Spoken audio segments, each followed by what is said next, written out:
Demo tolak RUU Pilkada, HMI Tual Maluku Tenggara, hentikan politik dinasti. Puluhan mahasiswa yang tergabung dalam Himpunan Mahasiswa Islam HMI Komisariat Tual Maluku Tenggara menggelar aksi unjuk rasa untuk menolak revisi Undang-Undang atau RUU Pemilihan Kepala Daerah Pilkada di depan kantor DPD Tual Jalan Soekarno-Hatta. Pantauan tribunambon.com pada Jumat 23 Agustus 2024 pukul 4 sore hari, aksi unjuk rasa ditandai dengan pembakaran ban dan blokade Jalan Soekarno-Hatta. Sehingga pengendara yang lewat dialihkan oleh puluhan aparat kepolisian yang berjaga-jaga di kawasan tersebut. Tuntutan yang dikumandangkan mereka yakni menuntut pemerintah dan DPR RI segera membatalkan revisi RUU Pilkada terkait ambang batas pencalonan kepala daerah dan syarat usia calon kepala daerah.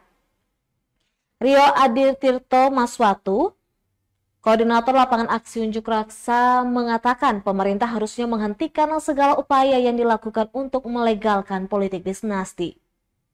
Selain itu, HMI Tual Marra juga menuntut Presiden dan DPR RI untuk segera menghentikan pembahasan revisi Undang-Undang Pilkada, dan mereka mendesak pemerintah juga DPR RI untuk mematuhi dua putusan penting dari Mahkamah Konstitusi, yaitu putusan nomor 60/PU /XXII 2024 dan putusan nomor 70/PU /XXII 2024 yang dikeluarkan pada tanggal 20 Agustus 2024.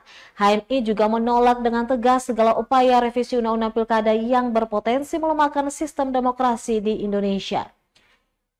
Mereka mengatakan ini bukan hanya soal hukum tapi juga soal masa depan demokrasi di Indonesia.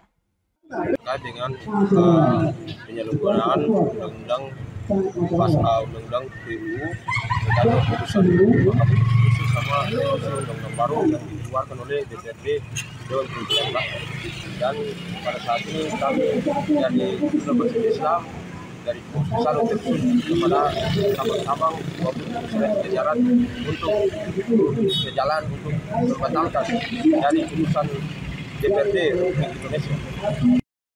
Download Tribun X sekarang, menghadirkan lokal menjadi Indonesia.